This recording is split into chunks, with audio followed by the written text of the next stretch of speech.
Good evening, ladies and gentlemen. Welcome. It's a little warm in here tonight. We'll try to get through this as quickly as we can. But thank you very much for coming out tonight. I'll call this meeting of our Council of the Township of Oxford to order, and I'll ask if there are any disclosures of pecuniary interest or general nature thereof. Councillor Barton. Yes, Mr. Chair. I've got a conflict on item number B. I've announced my candidacy for mayor, and this item will have a significant impact on my election. I think that's 5B. Is that what you're talking about? Oh, is it? Okay. 5B? Okay. Oh, okay. Yeah. Sorry, when I looked it up. Thanks. Great, thank you. Are there any other? I've emailed that down. Great. Review of items not listed on the agenda. Madam Clerk?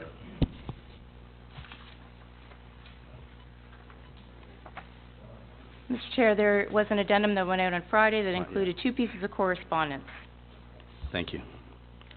Announcements. We'll start to my left. Councillor Hyatt. Thank you, Mr. Chair. A belated Mother's Day to all the mothers in the audience. You couldn't have had a better day yesterday, so I'm hoping you had your men out there raking the yard like I was. So my back is killing me today, so if I grimace in pain, you'll know why. We also had the Precious Minds Golf Tournament this morning. That was the reason that we pushed this meeting back to this evening. It was usually a regularly scheduled day meeting. I'm not sure how much money they raised. I got a little bit windburn, that's why I'm a little red. Councillor Malloy and Councillor Barton and Councillor Bryan were also there, so we were out in force. And it's a great cause, so we were very happy to participate in that. Coming up later this week, we have the prayer breakfast at Wednesday morning over at Wind Dances again. And lots of things happening coming up this weekend. I'm sure there are more events that we can partake in, so hopefully everybody will get a chance to come out and see that as well. Thank you, Mr. Chair. Thank you. Councillor Beach. Thank you, Mr. Chair. Good evening, everybody. Just a little reminder about a couple of things coming up in the next a little bit more than a week. 13 Ways to Kill Your Community presentation at the Trinity United Church. And also the Youth Theatre is present high school musical. So check that out. I think it's going to be great. And at the train, there's going to be a free family board game night at the train station. It's a great family thing to come out to on May 24th from 6 till 8. And thank you. Thank you. Councillor Barton, announcements? We're mixing it up. All right. So quite a few. We had a work bee at the dog park. A pretty decent turnout. We put a fence right down the center of the dog park so we would allow one section of grass to grow while the dogs were on the other side.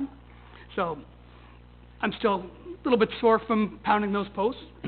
And then a really interesting thing happened. We had a STEM program at Joseph Gould where about 12 engineers from Intel came to teach the grade 6 students all about how to program a computer, how to program robots, and then all the students presented their findings to other classes.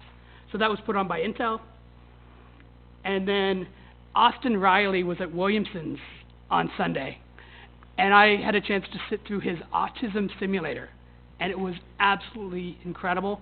It just changes the way you see these kids, and I'll treat everyone with this disorder differently now that I understand it better. Anyway, that's it. Thank you so much for coming, everyone. Thank you, Councillor Barton. Regional Councillor Ballinger. Thank you, Mr. Chair, and good evening to everyone. It's nice to see a full house. A couple of announcements. The first one is the MS Walk. We've been doing it for 21 years in this community. The original 5 people are still organizing and doing it. We have turned in 21 years, $978,000 from this community. Fabulous. We are $22,000 away from reaching the million, so we will be running it again next year. And this is all run by local people here. The second thing I want to announce, first I will apologize for not making last Monday's meeting. I was representing the region. I'm on what they call the Golden Horseshoe Food and Farming Alliance. And the representatives come from Niagara Region, Halton Region, Peel Region, the City of Toronto, York Region, and Durham Region, and I'm the Durham rep. This Food and Farming Alliance held their annual general meeting last Monday. It's never been on a meeting before. We meet once every 3 months, and it's hosted in different locations. So I went to the meeting, and the Food and Farming Alliance, for those that don't know, it's the group that got pushing local food to seniors, to long-term care, in the hospitals. They also are the people that did the asset mapping, that have mapped all the farms from the border of Quebec right across to Windsor in Ontario, so that you can go and look now and see a farm and know what that farmer's doing, how many cows he does, how many chickens he might meet. They also are the ones that on the 150th anniversary of Canada come out with the idea that the farmers that have farmed all these years should be given some kind of an award. So they come up with the signs to present to the farmers that have been farming through the different generations for 150 years. So that brings us to what I wanted to tell you, the good news story, really good news. I was asked if the Food and Farming Alliance would come to Durham Region for their next meeting. And I said, we'd be pleased to. It's happening here in Uxbridge. Didn't go elsewhere, I'm an Uxbridge boy. The Food and Farming Alliance will be held here at Helia Spice. All arrangements have been made. I've talked with the Durham Economic Development, and they're in, so all these representatives will come to Uxbridge on September the 25th and get a tour of our community spice factory, and they will have all kinds of different things that they're going to see that they've never seen before. So that's the good news stories, Mr. Chair. And thank you very much for listening. Thank you. Councillor Bryan. Thank you. Do you have a date for that, Jack, by any chance? No Not tape. yet. Okay. No date? Okay. Yes, September 25th. Okay, thank you. No, I don't need a tape, Jack. I said yes. It's okay, we can sit closer next time and hear me. No, we can. Just one thing I wanted to mention, because a lot of it has been mentioned, and that's certainly what happens when you go last. Just want to mention the hospital tournament is next Tuesday. It's been moved back, the hospital fundraising tournament at Wooden Sticks, so we're looking forward to that next Tuesday. It's been sold out for quite a while, and I believe the majority of us will be in there, so we're certainly looking forward to that, as it is a fantastic cause. And again, thank you all for coming. Thank you, Councillor Bryan. Thank you, everyone, for your announcements. We're going to move on to some presentations, and we're very, very pleased tonight to invite Sonia Keogh and Brenda Louie to come up and do some presentations regarding the Canada Court Award.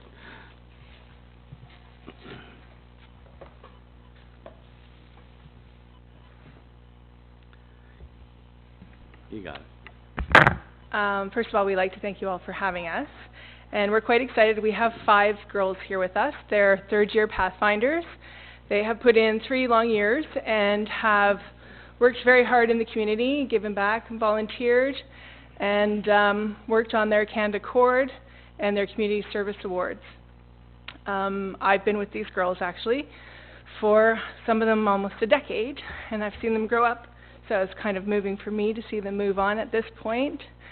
And thankfully, all 5 of them this summer will be coming to Ecuador, and we're going to be doing our volunteer trip there. So they've learned a lot, and I'm very proud of them.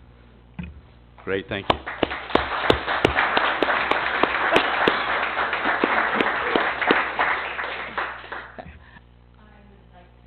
Hit it one more time. One more time. Thank you. Thank you. I'd like to acknowledge how hard they've worked as well, and thank the council for funding us towards the Ecuador trip last year.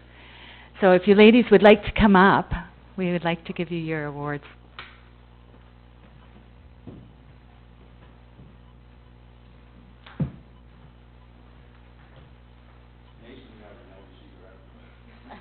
Okay.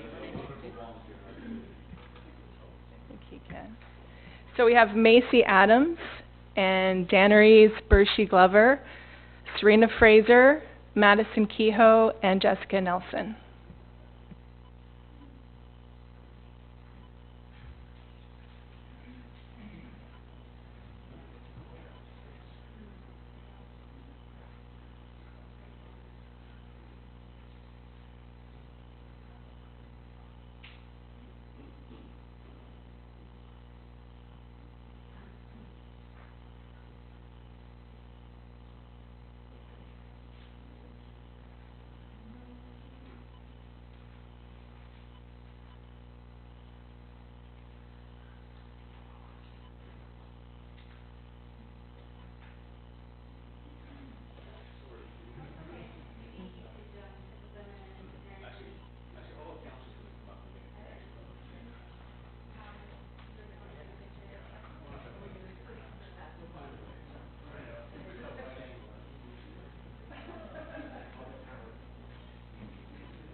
If you're at the door, there are lots of chairs in here now.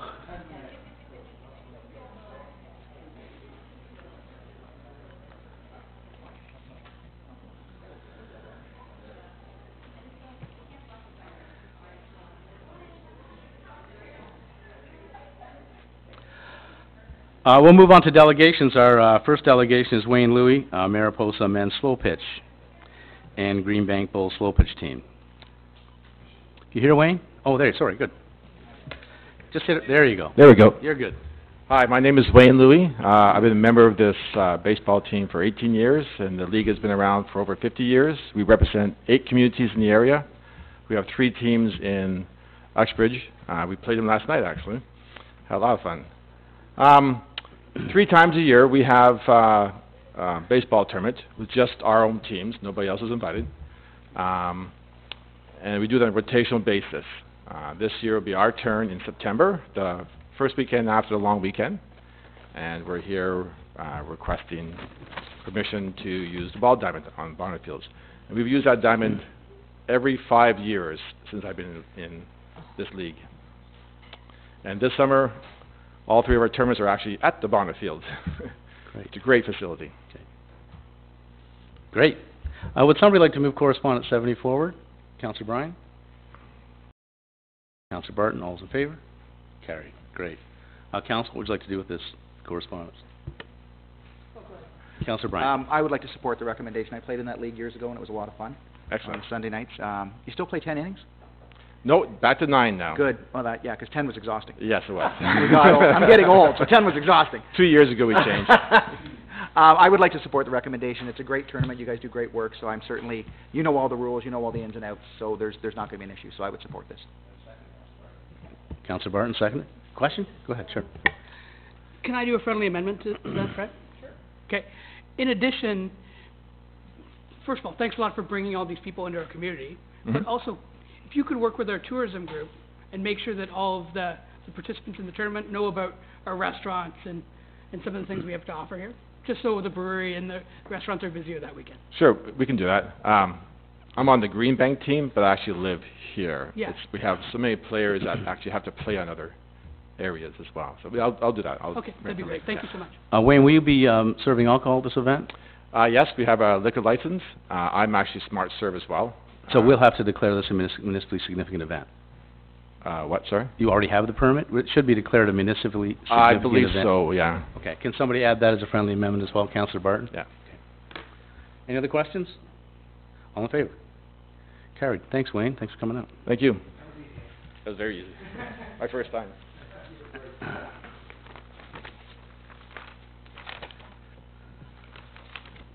Our next delegation is John Voss. John? Okay. We're a little early, but That's great. It is warm, so. And John is from AfriCycle.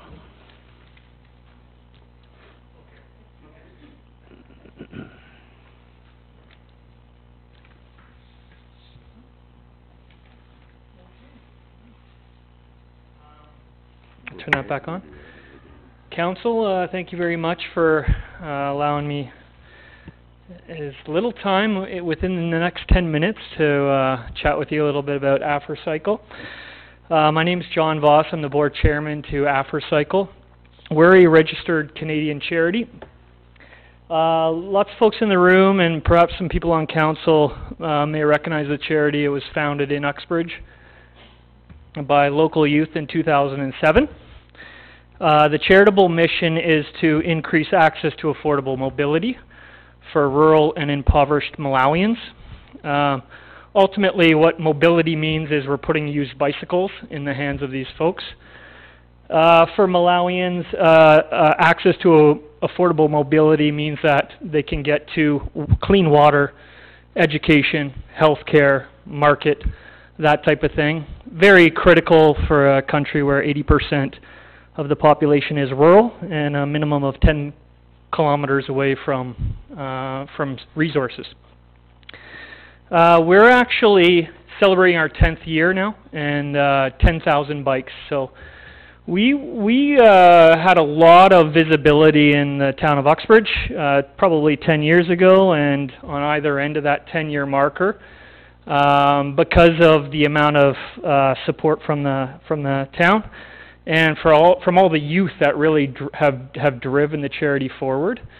But believe it or not, this year and the last year we are shipping and distributing more bicycles than we ever had before, despite maybe having a more quiet presence in town.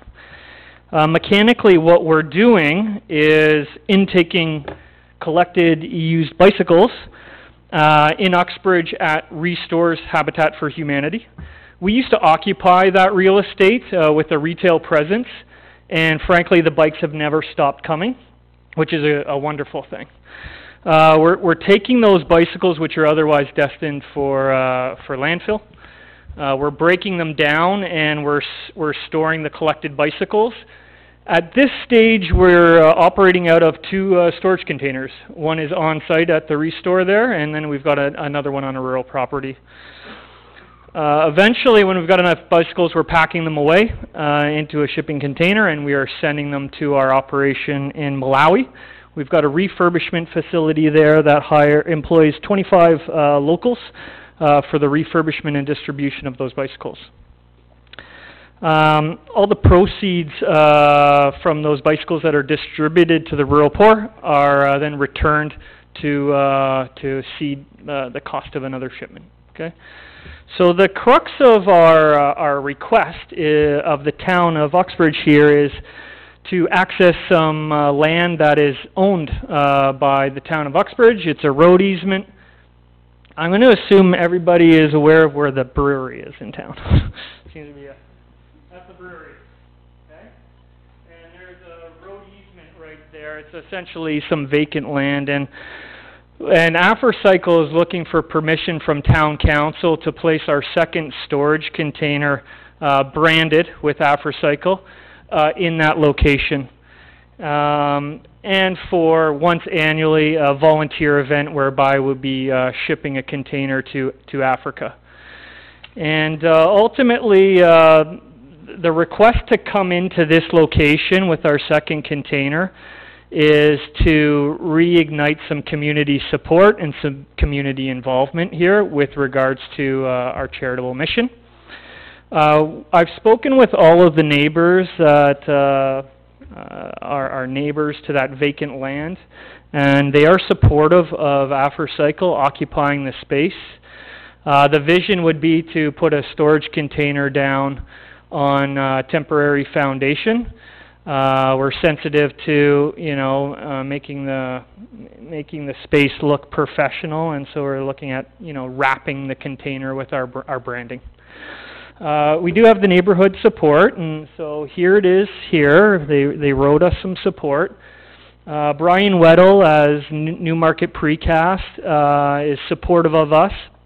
And the second and important supporter here is Joanne Richter and Rob Gerard of the Second Wedge, and in fact, we're hoping that by being physically situated in a great little part of town, where there seems to be quite a community gathering space with regards to the farmers market in this place, that we can really tap into that and work with great business partners in the Second Wedge to mobilize the community for the volunteer support, which has been a bit of a harder draw for us to work with in the last number of years.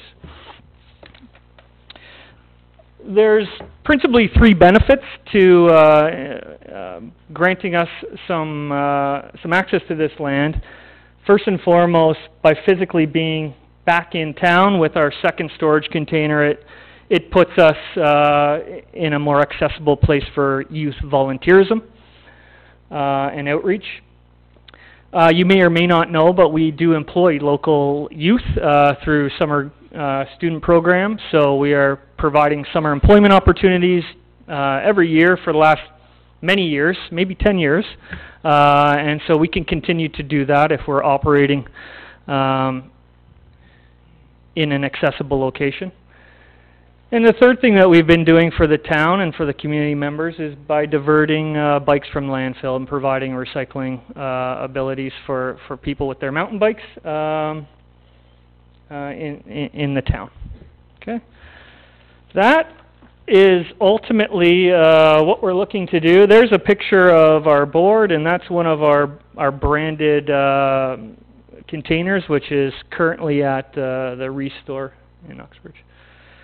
So that's my ask, and I'm happy to answer some questions. Great, thank you, John. Council, questions? Councillor Hyatt. Yeah. Thank you, John, for your presentation. I think it's a great idea. My only concern would be I don't think we own that land. I could stand corrected by staff. I believe it's Metrolinx's land, but I'll let the CIO speak to that. So. It appears it may be, yes. Is it? Do we know that, or do you want to check it out? Go ahead, Ingrid. From what, I think I need to probably sit and meet with you and talk to you about the location. There's a number of properties that all kind of blend together in there. I think the property you're talking about is actually owned by Metrolinx. Yep. It's a very fine line though, and perhaps you can just call me and we can sit down and you can show me exactly where you want it, and then if it is Metrolinx, then I can get in touch with them and make that connection for you. So maybe we can revise this request to the town council to be supportive of AfriCycle accessing that land if it in fact is owned by Metrolinx. Absolutely. I'll make that motion and that you meet with staff just to confirm. Yep. Is that okay? Perfect. That's great. Awesome. And my principal contact to meet will be yourself. Great.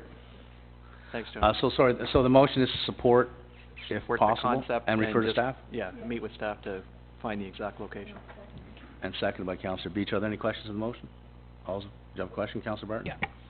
Yeah. Just one, can you tell us one story of where one of your bikes ended up that's kind of the best example of what you've done over the last decade in your 10,000 bikes? Yeah, absolutely. And so 10,000 bikes, that's a lot of bikes, a lot of stories.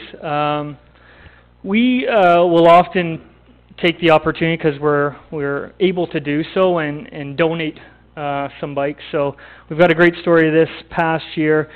Malawi's got very poor health. It's one of the most impoverished countries in the world, and as such, there's a high infant mortality rate. And then there's also there's lots of orphans from death at birth and from AIDS. We have a great story about a guardian who adopted an infant who had lost her mother and at birth, and we delivered that guardian a free bicycle, which allowed the guardian to access health care that was some kilometers away and required for that infant on a daily basis, so that the guardian could not only take good, adequate care of this orphan, but also then get to work and make a living for herself. And so it just goes to show you how without the access to mobility, things fall apart very quickly. And in that case, the choice becomes, I either can take care of this child close to the health care, or I can take care of myself with my job, my vocation. But without mobility, this woman wouldn't have been able to do the two things at once. And so I think that's a great example of how simple a bike is to everyone in the room here, but how important it is to the lives of those in Malawi. Is that fine? Thank you, John. Any other questions? All those in favor of the motion? Carried. Thank you, John. Thanks for your time Yeah, I'm going to today. be happy to meet with you, and we'll get that sorted out. Thank you very much. Our next delegation is Alan Wells. Alan, you can use the podium or sit, whatever you wish.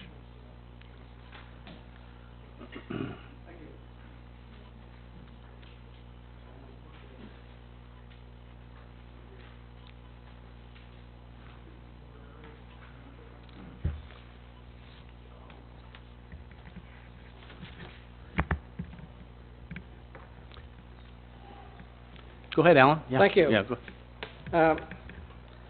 And thank you for allowing me to be here.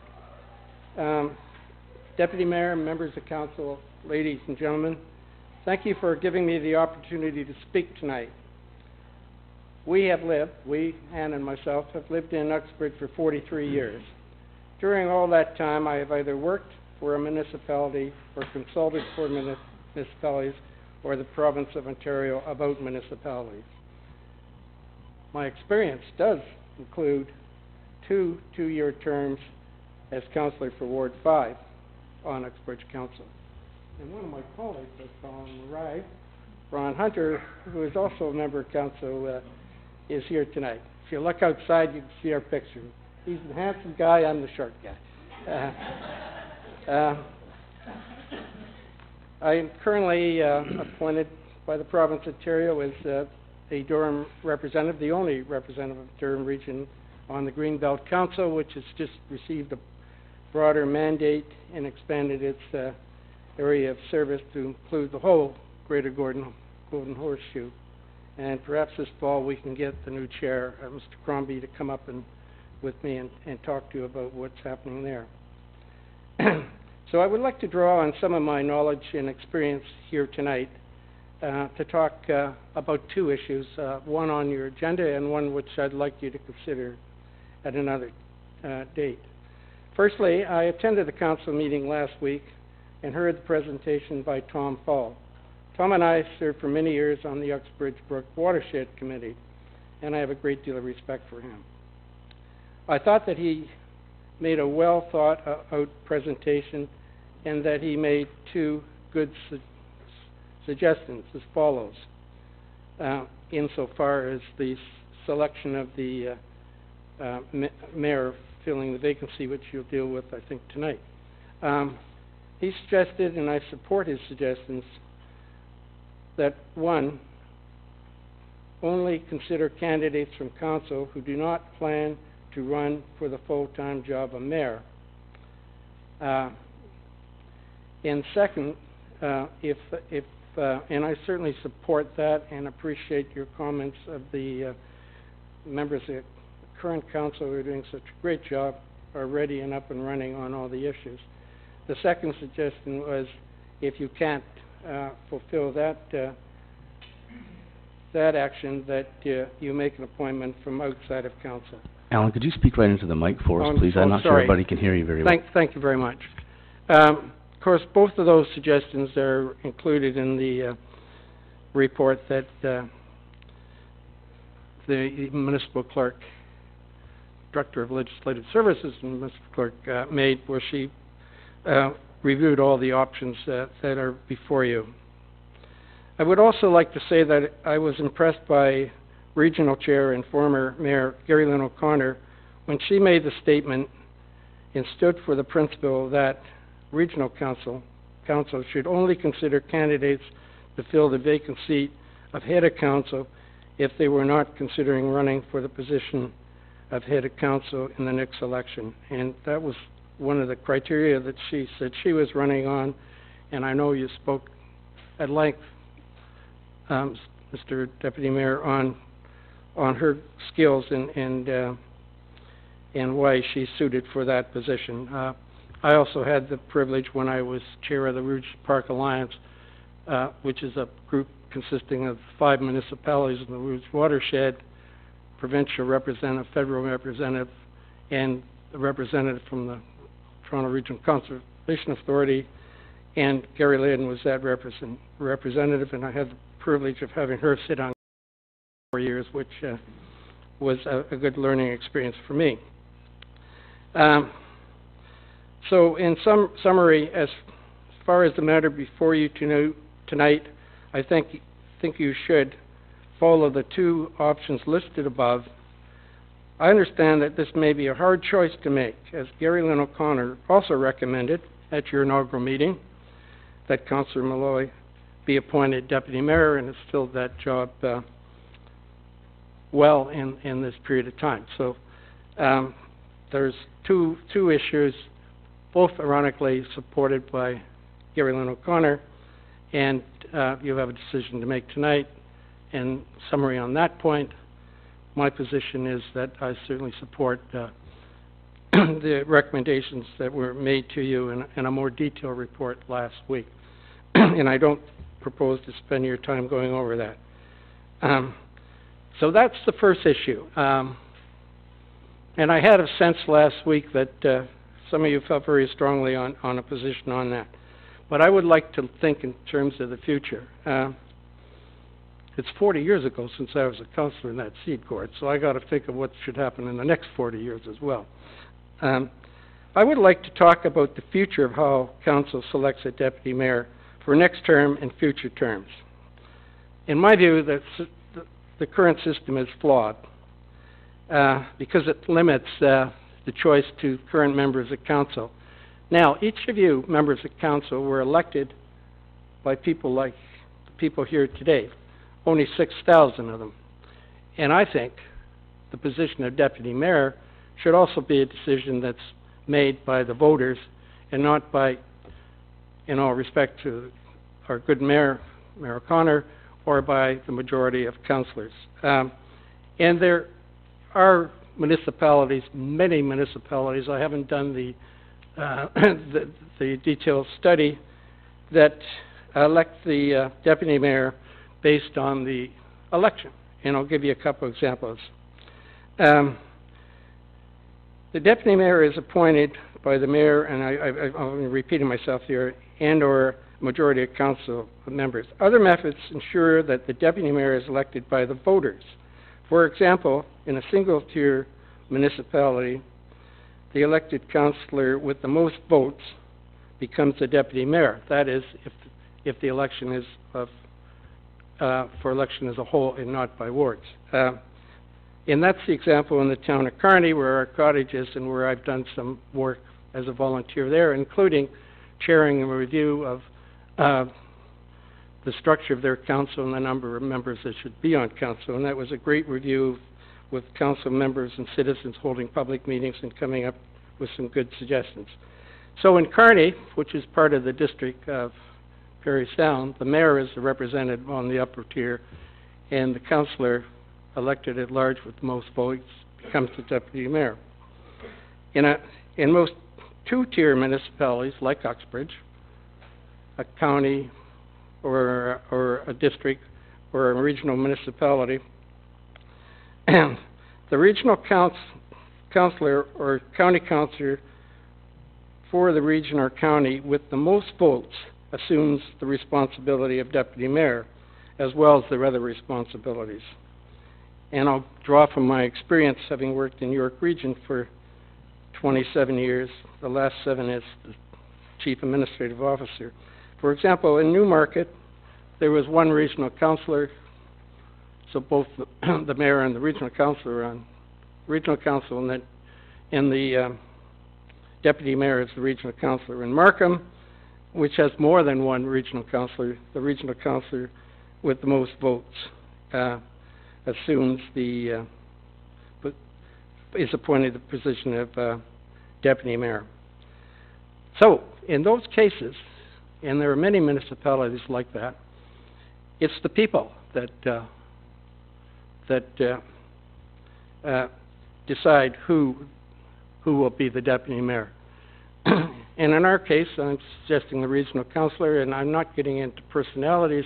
And by the way, this system eliminates any personality issues at the council and among councillors and that sort of thing. Not that you folks are into that.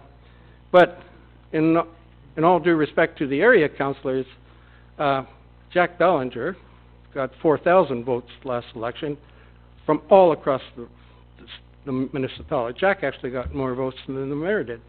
My councillor, he only got a quarter of those. He got just over, I think, 1,000 votes, Gordon, right? So you have a clear mandate in Ward 5. Your regional councillor has a clear mandate by folks like this. Only 6,000 of them, I think, is the number that vote roughly right across. So this type of discussion that you're faced with here tonight is not before the table, you know, because it's the election and the choice of who the deputy mayor in that criteria is known is part of the election process. So under these options, the voters get to elect the deputy mayor just like they elected the mayor and members of council. I would like to ask you to refer this discussion and other options to the General Purpose and Administration Committee for review. Because I don't think this is the type of thing you want to get involved with in a busy meeting tonight. And I would offer to attend a meeting, that committee, do a little more research and give your staff a chance to again present a report on the various options and how that could work. And I hope that you will refer this suggestion to a committee. I'd suggest the meeting be maybe early fall. Don't do it in the middle of June, because I hope to be getting a new knee on June 18th, and I don't think you want to hold the meeting either in the post-op room or in my living room. So, I would certainly be willing to assist in that process and work with staff and go over some of the more options. I've used only examples of municipalities I know of, but I know that system works. Thanks, in Alan. many other areas. So Thank you, Alan. that's Any my questions? comments. Any questions for Alan? Alrighty, our next delegation is Mr. Doug Moffat. Thank you. Thank you, Alan.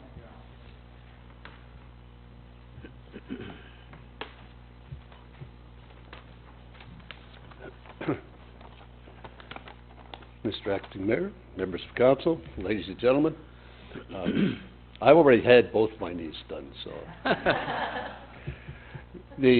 I've had one done twice.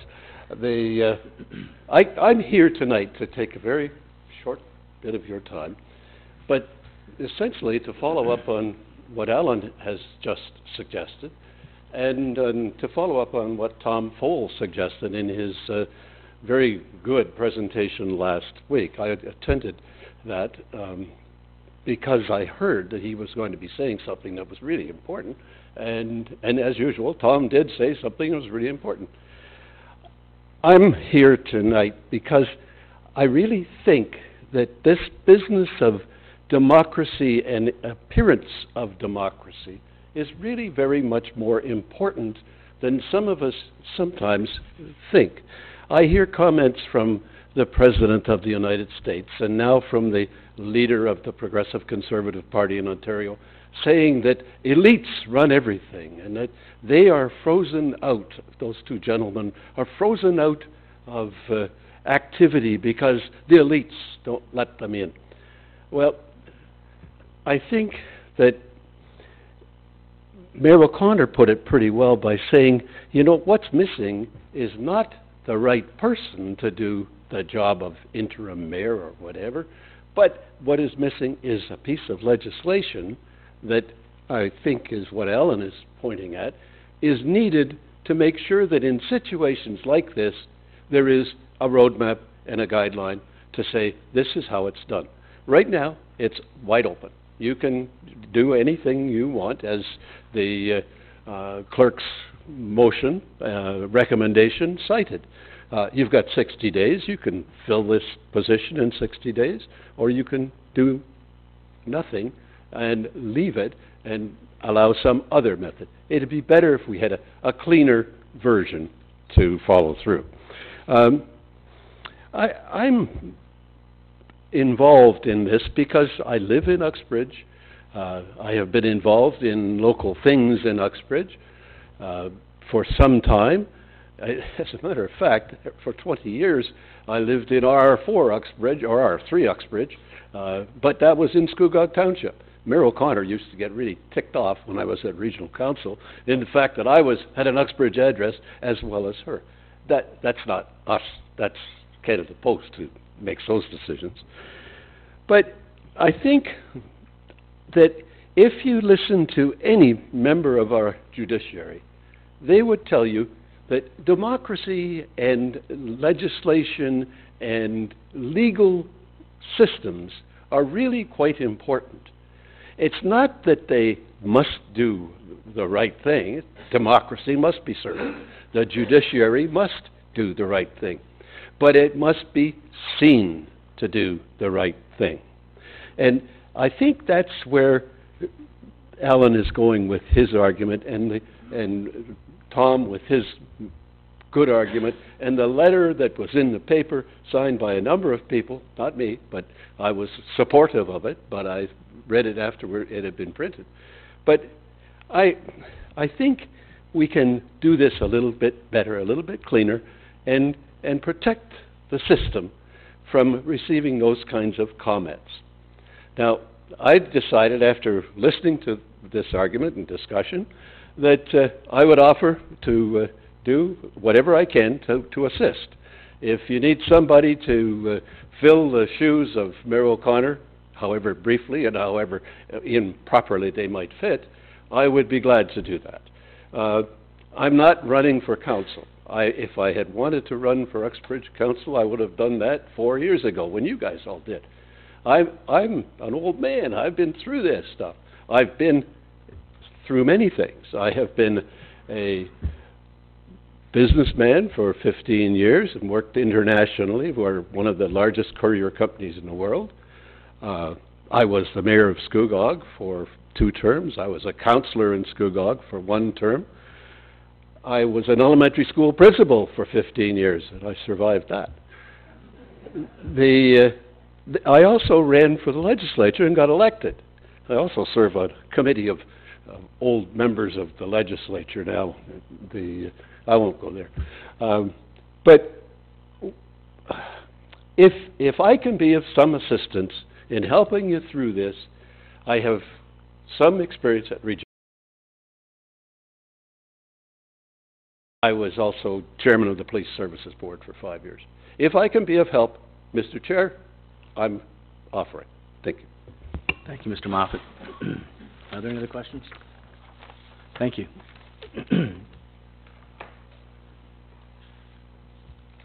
I'll read this now. Debbie, go for the next item. So we'll move to the next item, that is the appointment of the mayor. Ladies and gentlemen, the next item on the agenda is the appointment process to fill the mayor vacancy. The appointment process will be completed by the Director of Legislative Services, Clerk, in accordance with the Municipal Act. I will now ask Debbie LaRue to take the chair.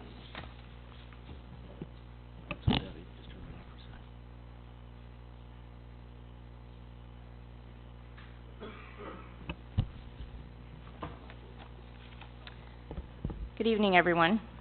The purpose of this part of the council meeting is to complete the nomination and subsequent appointment process for the mayoral vacancy. The appointment procedure was duly approved by council in accordance with the provisions of the Municipal Act. Please note that as the clerk, I will now be presiding over this portion of the agenda, and the rules of procedure governing council will not apply during the appointment process. I now ask for a motion to be read by Laura Ruprecht, Clerk's Assistant, that has been duly moved and seconded.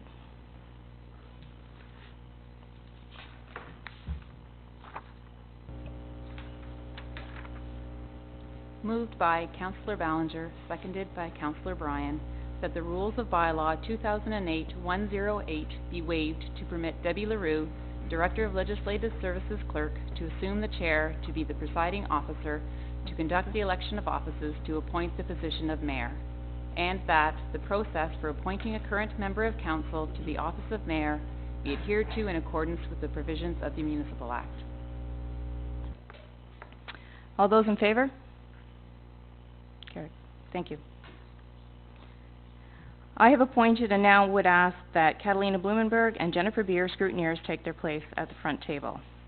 The nomination process will now begin. Each nomination shall be duly moved and seconded, and I now call for nominations for the office of mayor. Councillor Ballinger. Thank you, Madam Chair. I want to say a few words first. This is not about an election in October.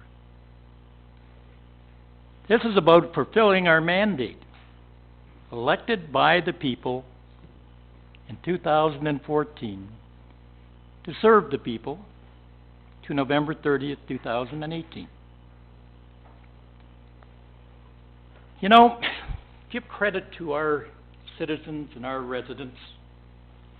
Nowhere in the region do they vote like they do in Uxbridge Township. Uxbridge Township, number 1 in Durham Region, percentage of voters. Uxbridge Township, right up the top, right across all of Ontario. Our people vote, and they understand.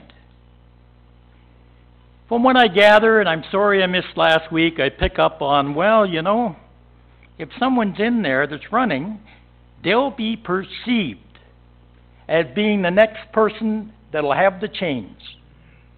Sorry, I don't look at it that way. We have a corporation to run. That's our mandate. We have so much on our plate right now, one of the biggest things being the culvert. The business people downtown need us to be open for business, to do our job that we were elected to do. So when I look at it all, we have a deputy mayor. The deputy mayor fills in when the mayor wasn't here. The deputy mayor attended meetings with the mayor.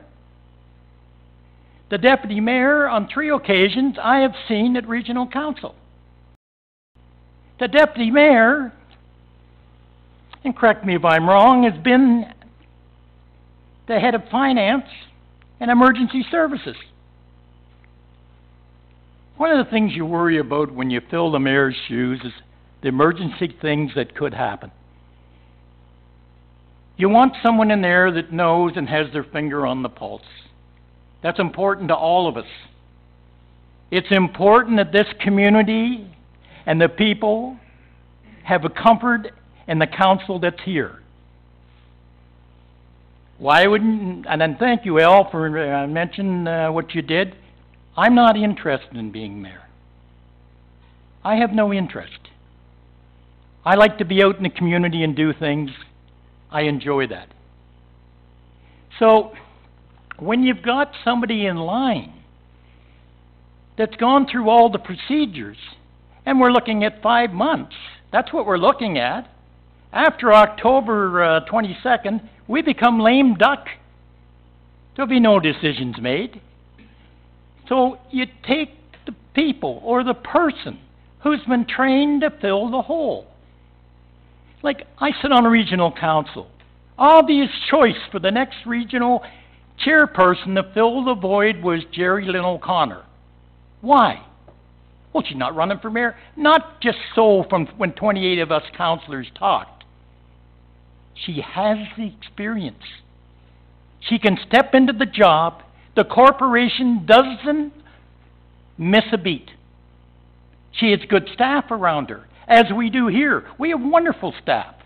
I sat on the composition of regional council. I was worried we would lose our regional councillors to the north. And I found out a lot of things sitting on that. I found out that communities the size of Uxbridge have as many as 15 less staff as we do. No wonder those communities didn't need a regional councillor. The mayor can delegate it to one of those staff members. 15 more staff members. And when I presented that to regional council, you saw the results.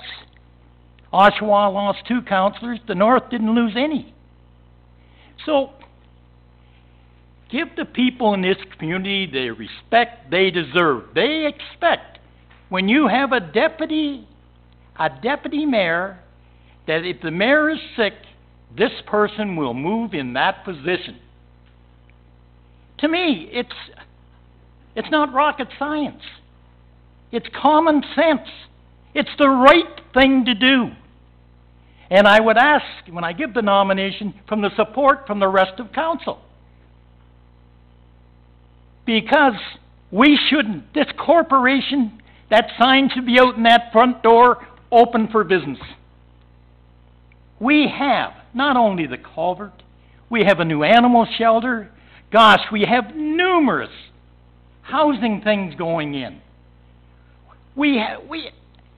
I don't even want to try. I can't stay on top of it. This gentleman has to stay on top of it. So, it is my pleasure to nominate Ward 2 Councillor, Deputy Mayor, into the Mayor's position.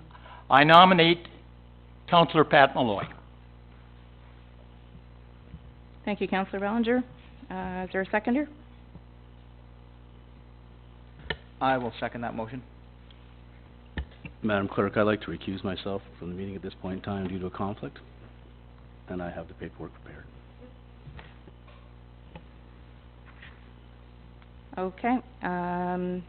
So I will ask for the vote to nominate Councillor Malloy for the position of mayor. All those in favor? Sure. You want to speak to it? Okay. Actually, I think Councillor Beach and I had statements that we wanted to state Okay. before we actually get to the vote. Thank you. So if I could just say my 2 cents. You know, as a result of Chair Anderson passing away, it set up a whole chain of events and things that's never happened before. So we don't have the road map. Now that something like this has happened, we can consider a road map to develop something. So, you know, it's really important, because when I voted to decide who would take the mayorship at this interim, I said, you know, yes, keep it within council. It's important. We know what's going on so many different levels. And the people voted us in with confidence. And hopefully we'll still have confidence in our decisions. My first consideration was Councillor Ballinger, but that was something that he wasn't interested in. And I thought that would have been something good. And Councillor Hyatt is the stand-in if something happened to Councillor Ballinger at the region. But that wasn't to take place, so we still needed someone. So I had to sit down and I agonized. Nobody influenced me. Nobody even talked to me about this. I had to think, what's going to be the best for the corporation, for the people that live here in Uxbridge? I still think that it's a wrong move to bring anybody in from outside, because we know what's going on. We can manage this at a good level. And there's so many projects, as Councillor Ballinger mentioned, you know, the culvert, the dog shelter, so many other things that we just need to keep open for business. And, you know, many different people have said, oh, this could be an advantage if whoever fills in, if they run for mayor. I don't see it that way. It could be a real disadvantage to that person. And whoever takes it, like Councillor Malloy, it could hurt him more than help him. Nobody knows. It depends on the residents and how they feel. I believe that we have a good, strong team, and we will make the right decisions, as we're going to make tonight, for the corporation, for the residents. And I feel that it's very fair to say, and you will see how I vote. Thank you. Thank you, Councillor Beach. Councillor Hyatt? Thank you. If you'll indulge me for a minute here, I have a prepared statement. At the April 23rd, 2018 regularly scheduled council meeting, the Township Clerk provided a report to Council describing the various methods that could be utilized to fill the interim mayoral position. This report stated that due to the short time span available prior to the next election, it was not possible for this township to hold a by-election to fill the mayoral vacant position. And if there had been time available, I certainly would have been my first choice. Council then considered other options from the clerk's report.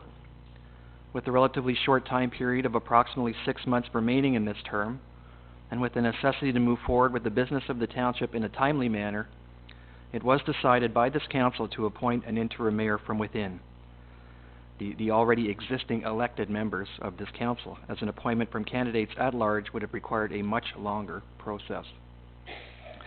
In order to be as transparent, as open, and as accountable as possible to the residents of this municipality, I supported that decision to adopt this internal council appointment approach, and I stated that council must not rush this process by following the normal schedule of council meetings so that the public would have sufficient time to express their thoughts and concerns with respect to the process.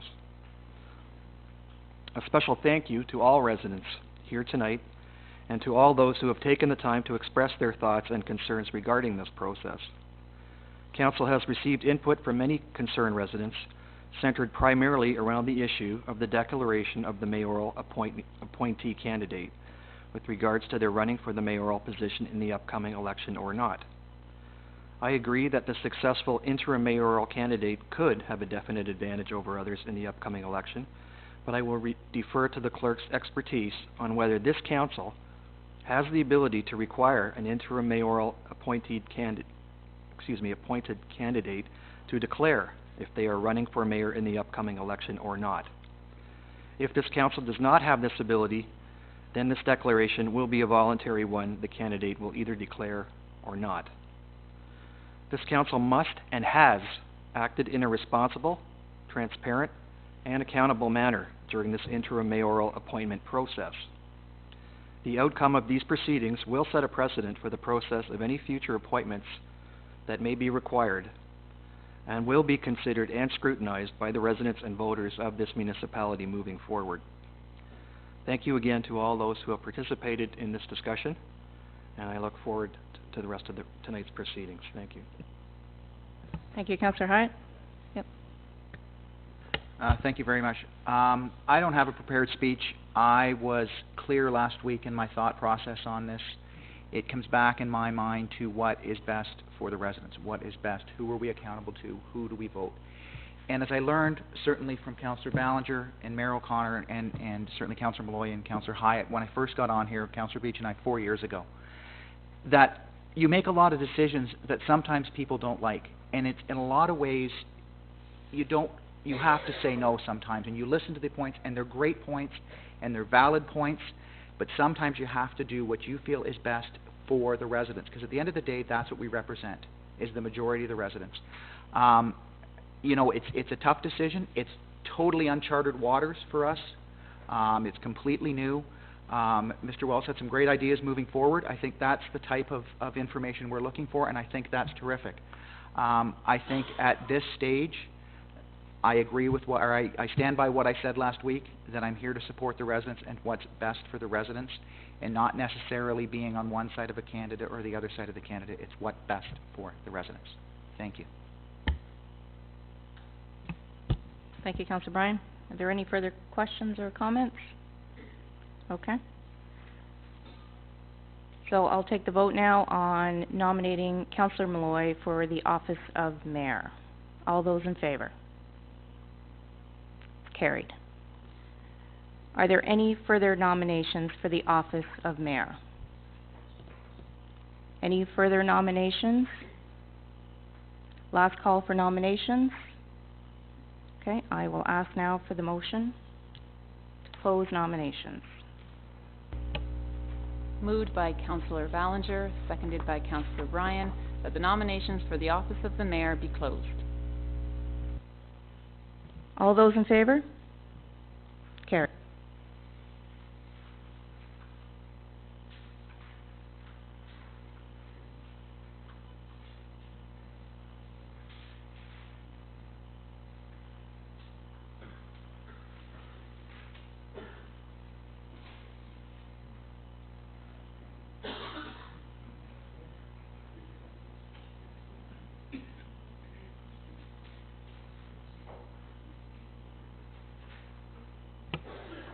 I'll read the resolution now. Moved by Councillor Ballinger, seconded by Councillor Bryan, that Pat Malloy be appointed to the office of mayor of the Corporation of the Township of Uxbridge for the remainder of the term of council and until their successor is elected in accordance with the Act. All those in favor? Carried. So we will now proceed to the oath of office ceremony.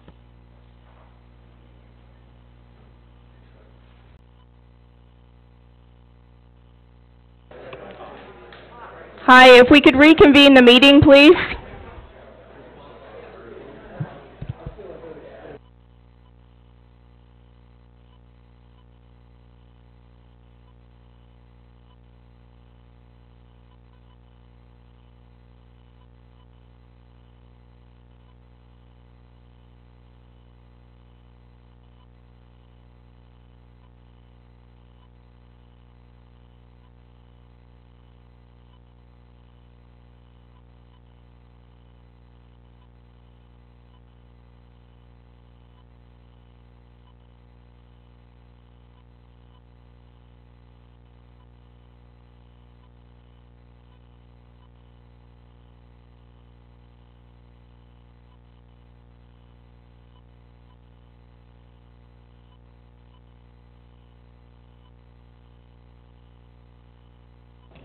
Okay, I'll call this meeting back to order. So at this point, we're going to do the declaration of office. Councillor Miller, if you could have a seat. Okay. Okay, if you could please place your right hand on the Bible and read your declaration of office. Starting at I. I, Patrick Malloy, having been appointed to the office of Mayor in the municipality of the Corporation of the Township of Uxbridge, do solemnly promise and declare that I will truly, faithfully, and impartially exercise this office to the best of my knowledge and ability. I have not received and will not receive any payment or reward or promise thereof for the exercise of the office in a biased, corrupt, or in any other improper manner. I will disclose any pecuniary interest, direct or indirect, in accordance with the Municipal Conflict of Interest Act. I will be faithful and bear true allegiance to Her Majesty Queen Elizabeth II, and I make this solemn promise and declaration, conscientiously believing it to be true, and know that it is of the same force and effect as if made under oath. And you swear that this is true to the best of your knowledge, so help you God? I do. Okay.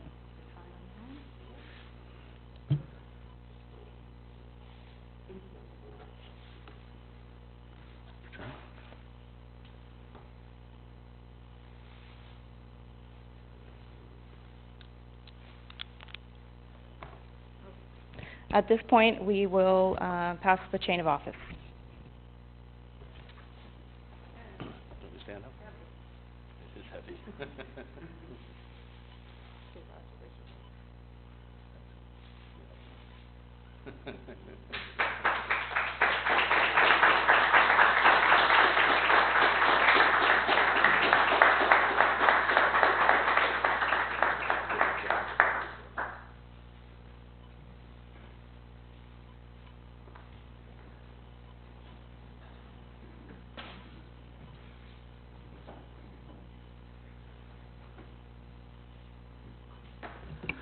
I just want to say a sincere thank you to everybody.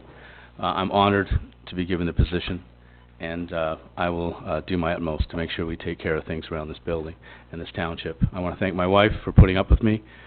It's been a long month, but I really do want to thank you all for your support, and I will do everything I can to serve you well. Thank you very much.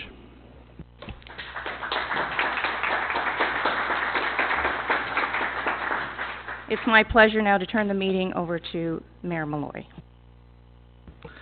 Thank you. Do you want to all stick around for the meeting? I mean, you could go if you wanted to. It's up to you. You go. Yeah, I thought you might leave, Alan.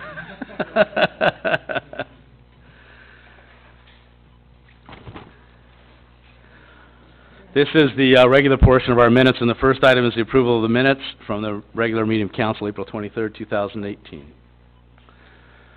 What would you like to do, council? Would somebody like to move the minutes? Moved by Councillor Bryan, seconded by Councillor Barton. All those in favor? Carried. Thank you.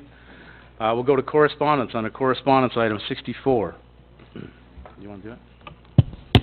Correspondence item 64, Region of Durham, 2018 to 2022 Regional Council and Committee meeting schedule. Councillor Ballinger. I received it for information, but, you know, I was looking at some of the acronyms there, and some of our councillors may not know what they stand for. So, when you look at it, let's look at December the 10th. Okay, when you're on the Tuesday, that's planning and economic development, and that's below it is health and social services. When they give you H and SS, unless you've been at the regional council or read a lot, you don't know what the acronyms are. And when you're under works beside it, you see F and A, that's finance and administration. So you know that. And the next line over says COW. That's committee of the whole. So you understand that. And the last thing you'll see there is TEC, which is the Transit Executive Committee. I just, you know, when you look at that and see all those letters, you may not know. But I would receive this. The schedule is out. Great. Thanks, Councillor Ballinger. Do I have a seconder? Councillor Bryan. All those in favor? Carried. Correspondence item 65, Municipality of East Ferris, Bill 16, respecting Municipal Authority over Landfilling Sites Act. Council, what would you like to do with this? Motion to support by Councillor Hyatt, Mr. second by Mr. Councillor Mayor, Ballinger. so. Councillor Ballinger. I gotta get used to saying Yeah. that. Any questions? All in favor? Carried. 67. Oh, Correspondence 65, item 66, top aggregate producing municipalities of Ontario, TAPMO, impact appeal by Wellington County.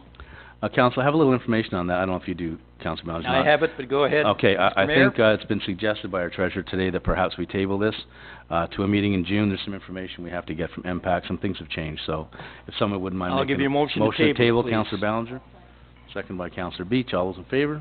Carried. Thank you.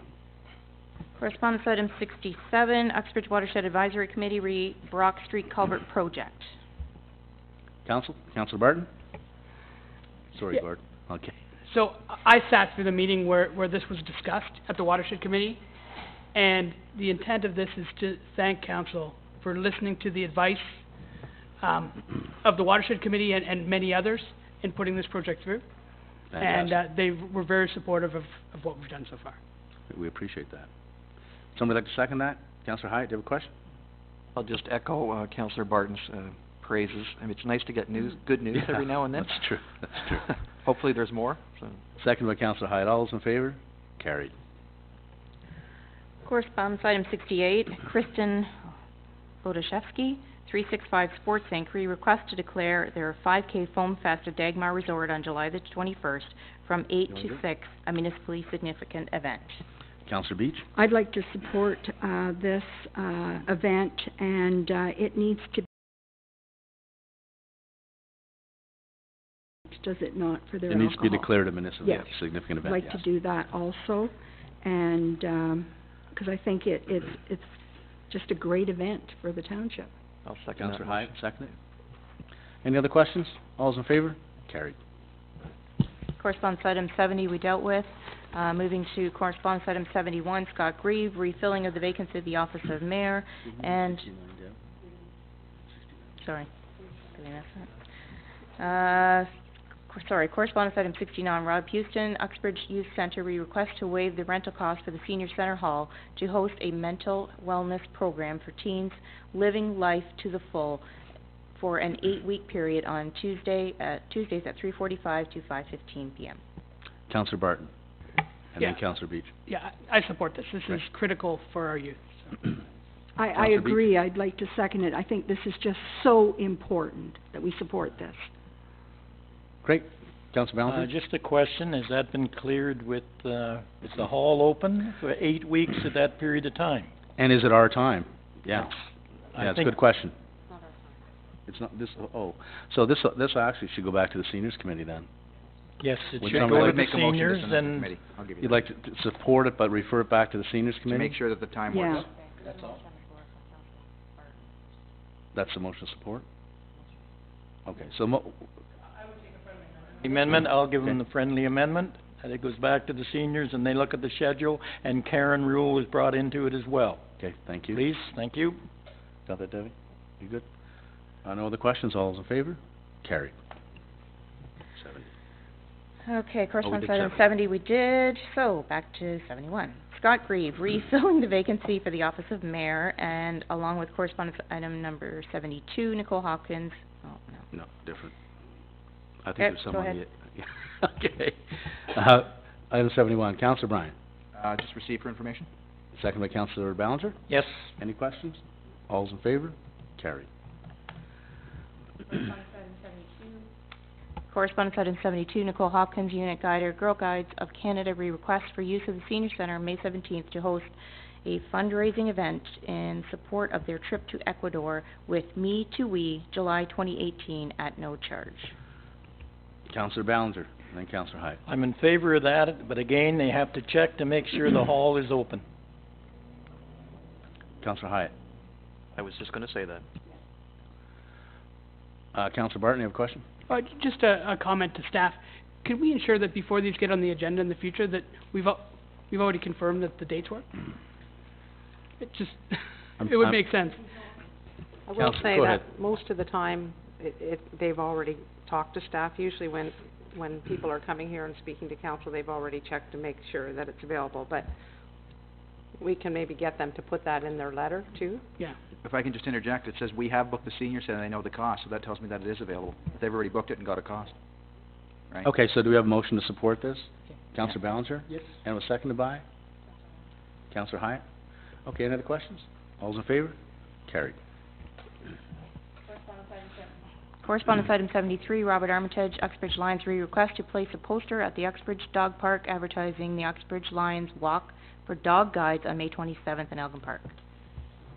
I can speak to this just for a moment if you don't mind. I think one of the issues we had is that, and this is a great event in Elgin Park and we should promote it. One of the issues we had was that they're taping these flyers to the fence up at the park.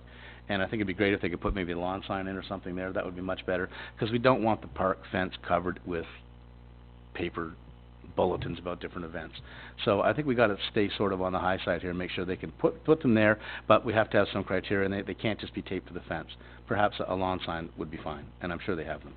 Councillor Barton, you have a question? Well, just a comment, in case they don't have a lawn sign, a lot of these are kind of grassroots events that they may not have created them.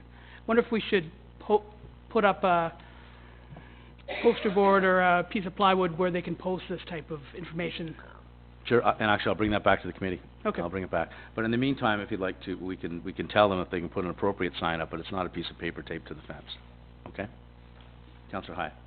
Are they aware that they could use our signs in town? Oh, yeah, The they do. billboard Yeah, signs? the Lions Club's They are? aware of that, yeah. Okay, thank you. What are we going to do with this? Councillor Barton. Yeah, a motion to support with some guidance. Great, thank you. Have a seconder? Councillor Beach. Are there any other questions?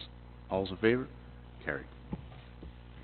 Correspondence item 74, Phil Shantz, refilling the vacancy for the office of mayor. And correspondence item 75, Christine McKenzie, refilling the vacancy for the office of mayor. Councillor Bryan. I would say receive both for information. Thank you. Seconder? Councillor Beach. Any questions? All's in favor? Carried. We done, Debbie, on correspondence? Committee minutes. These are the minutes from May 7th, 2018. Moved by Councillor Beach. Second, please. Councillor Hyatt. Any questions? All's in favor? Carried. Item 10, we have a resolution here. Does somebody read that resolution, or just take it from here? So want me to go with it from here? Okay.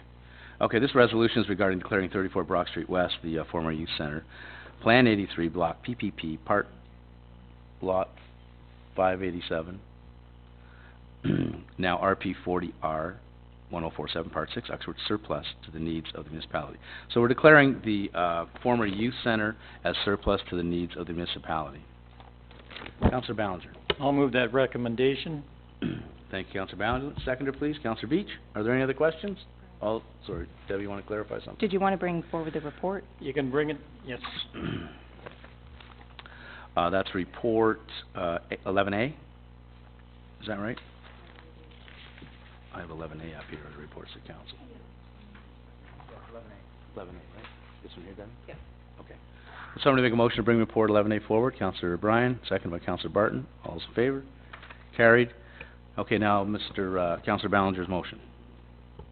He moved the resolution, didn't he? I move the recommendation that put before us by the clerk. Great. Do we have a seconder? Councillor Bryan. Are there any other questions? All's in favor? Carried. Under reports to council, report CL 2918, Debbie LaRue. This is request by Dagmar Ski Resort to extend the substantial sorry. From the last one we just did? Oh, so do you want me to read this? Do you want me to read the resolution? Okay. Sorry, I'll have to read the resolution that we just we dealt with the report and we moved it, and now I'm going to read the resolution. This is regarding the former youth center and declaring it surplus to the town. Declaring 34 Brock Street West, former youth center, Plan 83, Block PPP, Part Lot 587, now RP 40R 1047, Part 6, Uxbridge surplus to the needs of the municipality. Resolution number 2018-05. It's moved by... Do I have a mover for the resolution? This is for the resolution, Councillor Ballinger. Moved by Councillor Ballinger and seconded by Councillor... there isn't one apparently, so that's why I'm reading it. Nobody filled one out? No. No, okay. So it's seconded by, sorry, Councillor Bryan? Okay.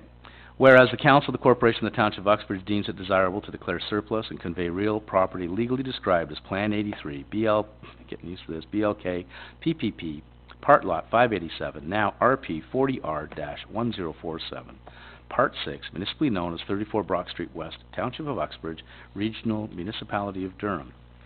Now, therefore, be it resolved that the Township of Uxbridge hereby declares the following, that, guess what this property is, that property legally described as Plan 83, BLK, PPP, Part Lot 587, now RP 40R-1047, Part 6, municipally known as 34 Brock Street West, Township of Uxbridge, Regional Municipality of Durham, is surplus to the needs of the municipality. And that public notice be placed in the local newspaper once a week for 2 consecutive weeks advising that the lands are being declared surplus and the township's intention to convey said lands. And that motion was carried. Oh, sorry, all those in favor? Carried. That's it, Debbie? On to the other, more reports.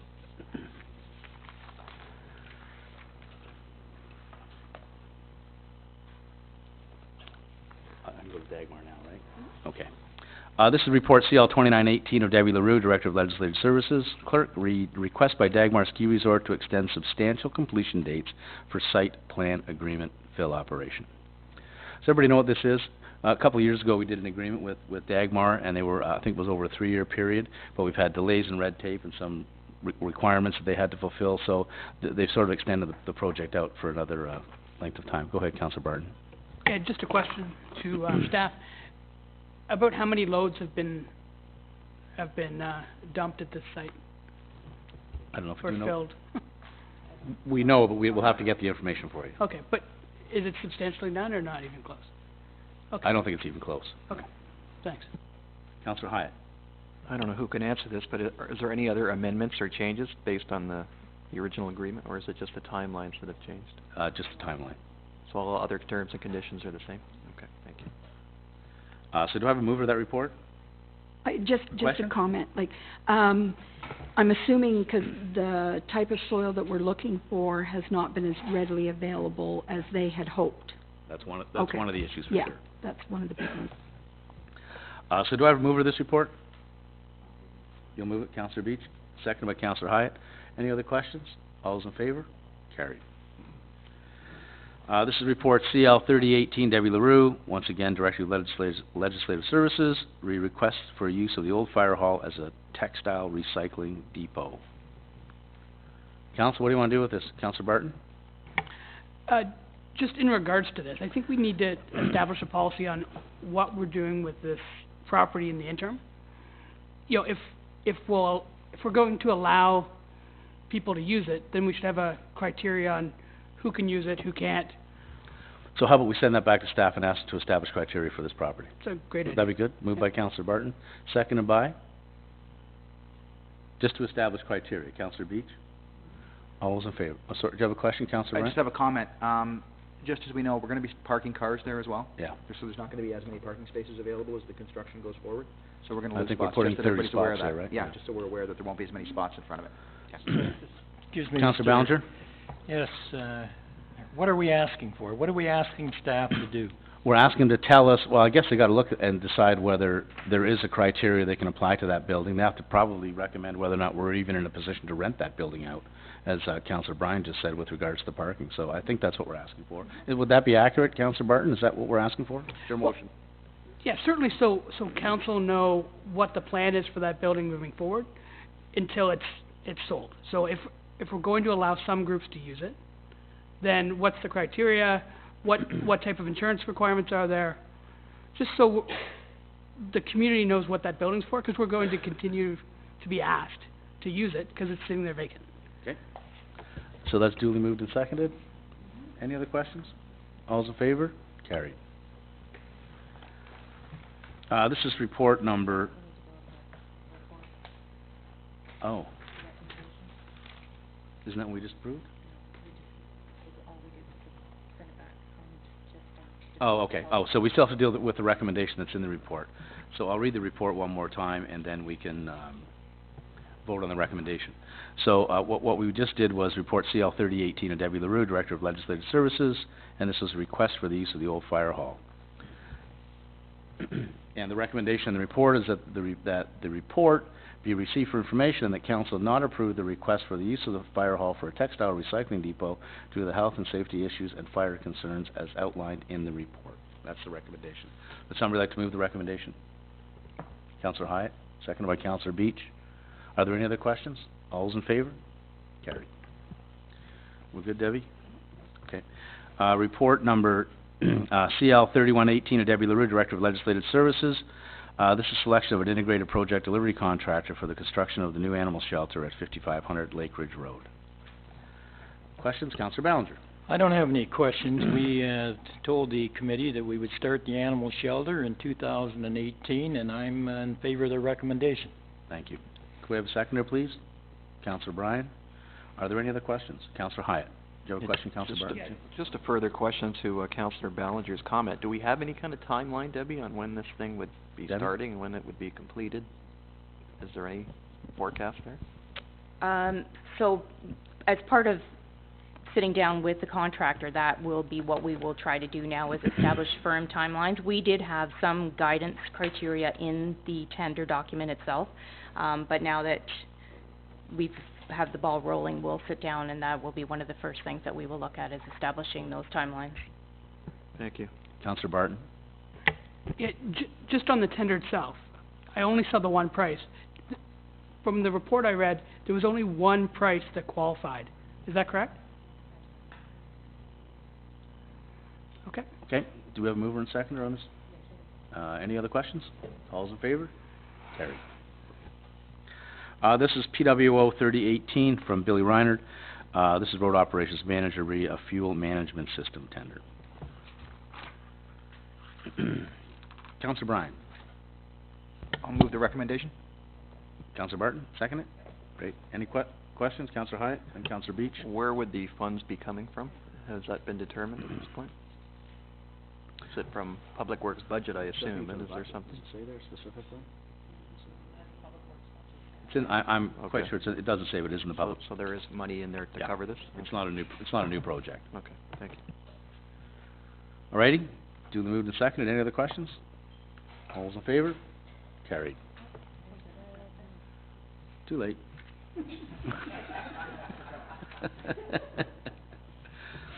This is Ben's too. This is report PWO 3418 of Ben Kester, Director of Public Works and Operations. This is regarding tender U18-20. This is traffic control markings. These are the center line. Okay, this is not some of those traffic calming devices we were talking about. This is just center line paving. Councillor Barton. Yeah, so it would be center line plus. Could I have a mover? Moved by Councillor Bryan, seconded by Councillor Barton. All those in favor? Carried. This is report PR 1118 of Bob Ferguson. This is regarding manager of the Arena and Parks regarding the temporary stage policy. Councillor Ballinger. Well, I started to read through this. I would, if we could ask Bob, I'd just like him to give us a version, a layman's version, Bob, on the stage that's permitted. That's the best way I can put it. I don't know if Bob's a layman. Okay, so we've talked to the user groups that we have in Elgin Park, and there's a couple different types of stages that we come across, and we had to come up with a policy that would fit for them as well as be safe for the people that may be using the stage or the people attending the event. Typically when we look at researching and seeing what other municipalities are doing or going to the agencies involved, there's bylaws or rules in place already that we can follow. This one was a little bit different because we're, I'd like to say, ahead of the game to make sure that we're on top of this. The Ministry of Labour is currently reviewing a policy or trying to put a policy in place outside of a temporary stage structure. So right now a temporary stage structure is one that you would see like at the Pan Am Games or at a large rock concert where they bring in, it's using cranes and riggings and there's light towers off of it. could be erected for a number of weeks and so forth. So there's only a policy in place right now for what they consider a temporary stage.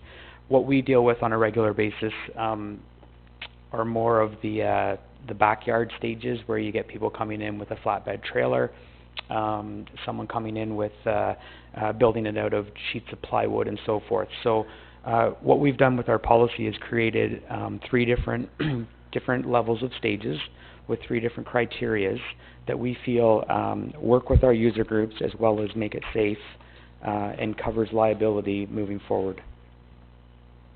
Does that answer your question? Well, so what you're saying is I can't use 45-gallon drums anymore for the stage. That's exactly what I'm saying. Thank you. I think if you don't mind me saying, I remember when this report first came out.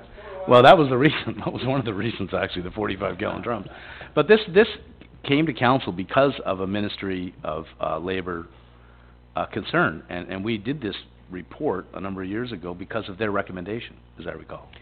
Because I think the stage fell down, and they came out with a bunch of different criteria for temporary stages. Yes. So as a result of the large stage collapse that happened in Ottawa, that's where they come up with a temporary stage policy for the live performance industry. So that's what it was a result of. It didn't incorporate the type of events of our scale that we would see, and basically not just ourselves, but most municipalities would come across.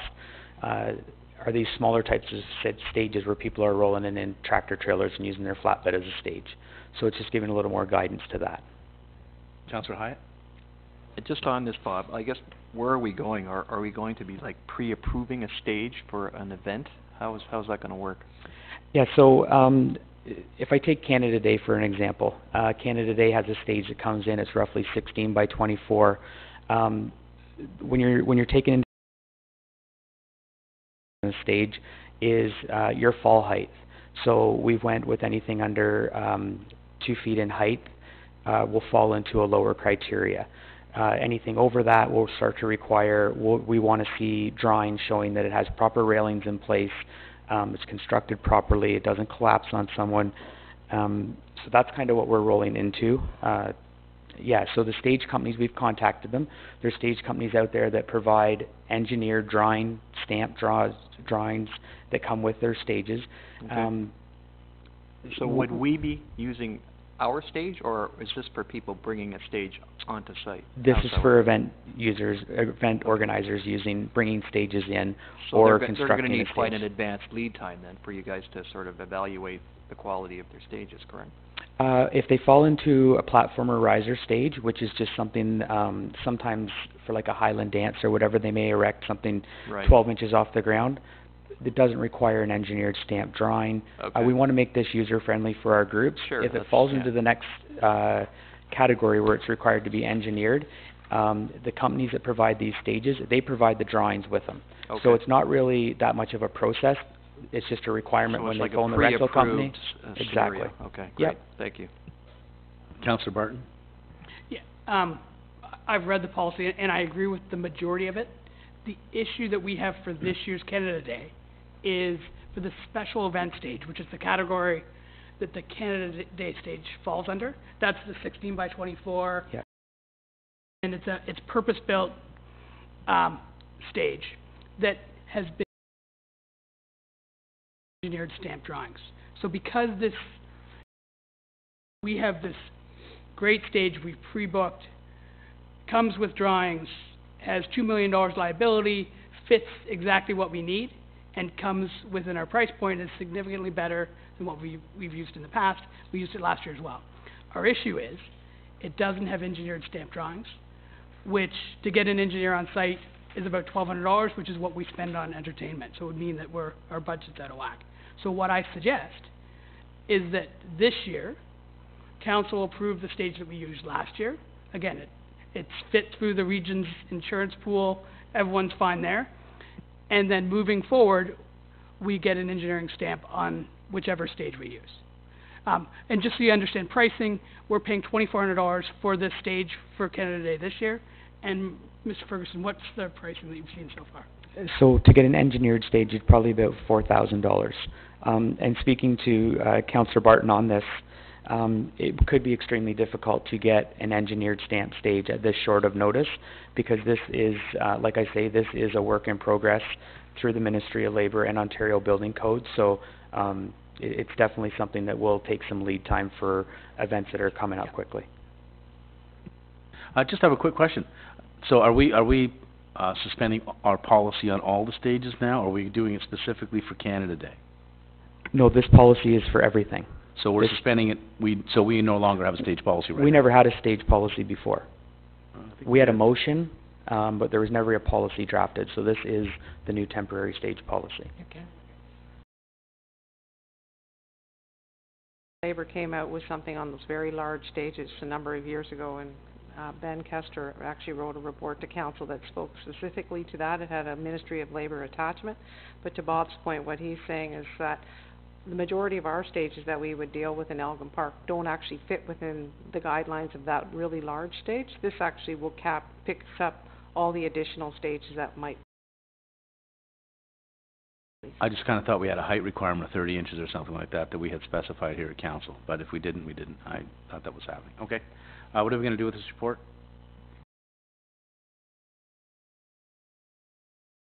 I'll move that we support this Right. policy. Yep. With, in addition, that we allow Canada Day a year to adapt, we'll say. Okay, Debbie's yeah. suggesting we do a separate motion for Canada Day. Okay, then just to protect Canada Day, how about we do the separate motion first? We're good with that. So you're I'll move that Canada Day be exempt. be exempt from the stage policy for 2018. Second by Councillor Ballinger. Yeah, I'll second that. Are there any other questions? All's in favor? Carried. Okay. Do we want to deal with the rest now? Yeah, And I have can this do that. policy sent back? Councillor Barton, go ahead. Yeah. So, I move the recommendations in this report. Councillor Ballinger? Second it. Sorry. All's in favor? Carried.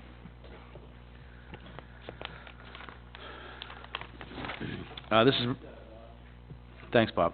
This is report DS 2018 of Emily Gruters. It's Planning Technician Development Services, Committee of Adjustment Application A10-2018, Relief of Interior Side Yard Width, Part Lot 15, Concession 2, Lot 5, Plan 34, Uxbridge. This is 3940 Front Street. Michael and Leanne Hodgins. Councillor Beach. I was around and looked at it today, and I'm assuming there's been a survey to know exactly where the line is, because it's going to be a very tight fit. Okay. Like, it's very doable, but it's a tight fit. I just want to make sure that they know when they're getting that close exactly where the line is, so we don't have future problems. So, yeah, it's bulletin 1. They're requesting a survey. Yeah. So would somebody like to move this report? You'll move it, Councillor Beach, second by Councillor Hyatt. Are there any other questions? All's in favor? Carried. This is report DS 2118, also from Amelia. This is Services Committee of Adjustment, application A11-2018, relief from minimum rear yard depth, relief from minimum front yard depth, relief from the street center line, relief from the maximum lot coverage, Lot 83, Plan 83, Block 55, Uxbridge. This is 12 2nd Avenue, Tammy Arts and Jim Brown. Well, I could just... We got a little confused there. I could just say everything. I'll move Councillor Barton, did you have... the report? Yeah. Yeah, I just, the diagrams that went along with this in our agenda were difficult to read. And this property is surrounded by century homes in a fairly historic part of our town. I'd like to see a drawing of this before I supported it, just how it's going to look and make sure it looks more like a heritage property, not less at the end of it. But I don't want to, I just wish we saw that earlier. I don't know how we deal with it. Ingrid's telling me the Committee of Adjustments this week. Would you be happy to see the information, to continue on, let them continue on with the process, if you're provided with the information tomorrow, for example? Yeah, Would that work for you? Yeah. Okay. Any other questions on this? Could I have a mover and a seconder, please? Councillor Hyatt? Councillor Beach? Are there any other questions?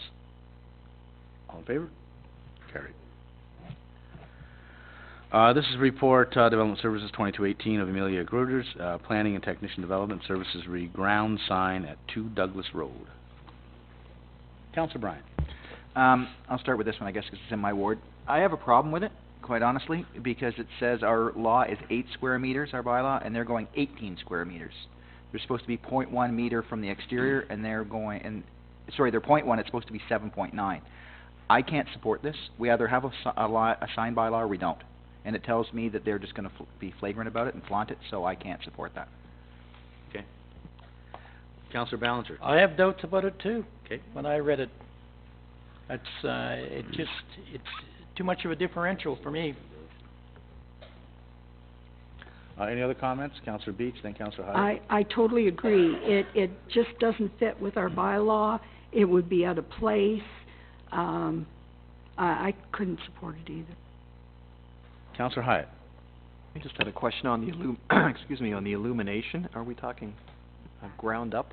What's, Ingrid, do you know what that is? You don't know? Because this could be a giant sign, and it's going to be right in your face when you drive by there, so I concur with what's been said so far.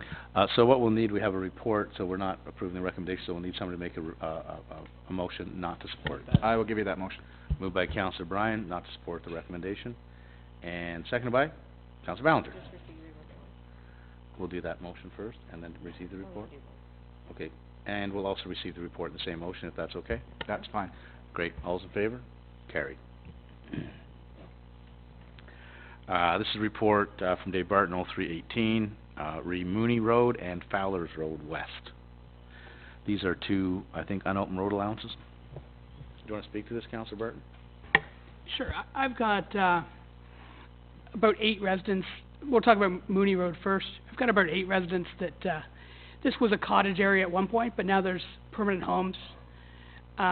In a drawing that one of my residents has, it talks about it being summer maintained only. But we as a township have decided, a number of years ago that we wouldn't maintain this one.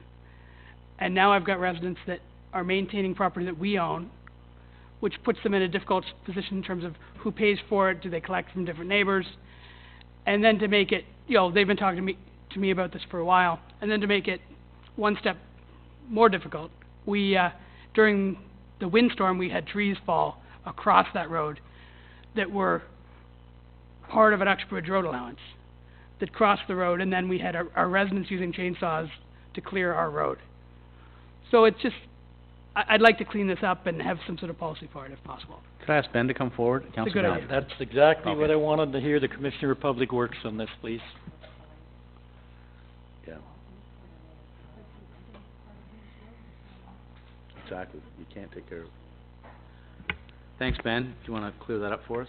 So the thing you should know is that once you do any maintenance on an unopened right-of-way, it's the municipality's job to maintain that forever. This is what our legal department's saying to us, and that's why we've never touched any of these unopened right-of-ways before. Okay. Any other questions? Councillor Hyatt. Yes, on that note, if we were to even consider this, do you have money in this year's budget to even look at doing it? Or would we have to refer this to 2019? Few loads of gravel is not a problem. Okay, so you could do it if we decided to. All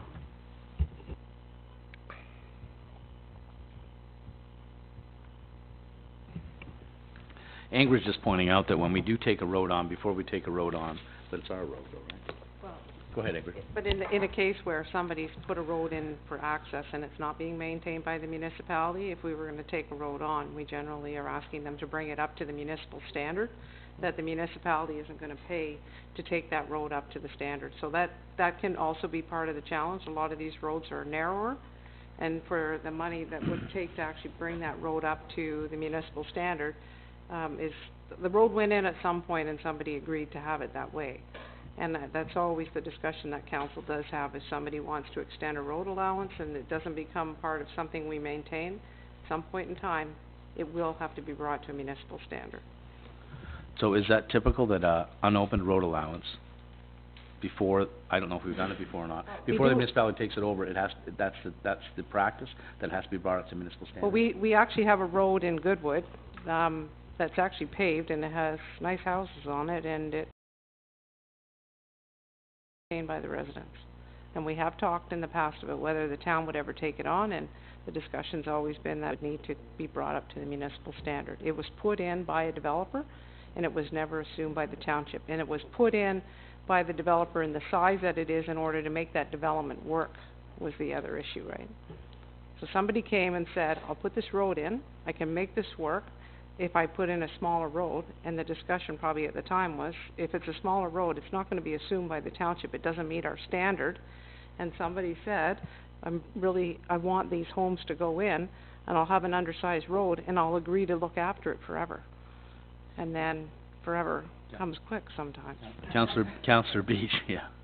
The road that Ingrid's talking about, I mean, the road is actually owned by each one of the residents. And then you get into another, like, I mean, Wees Road coming in from the 3rd, there's, it, you know, the township maintains part of it, but there's an extensive part that comes in, it's not maintained, it's privately maintained summer and winter by the residents. So can we have residents going out and clearing our unopened road allowances? That, are we liable? Are we? I know that they do that. I would have to check. I would have to check with our lawyers. Okay. Councillor Ballinger.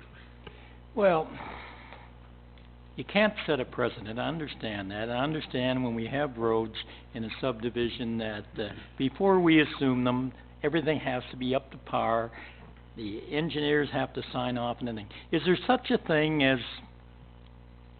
a Good Samaritan's Act? Like, residents do things for us.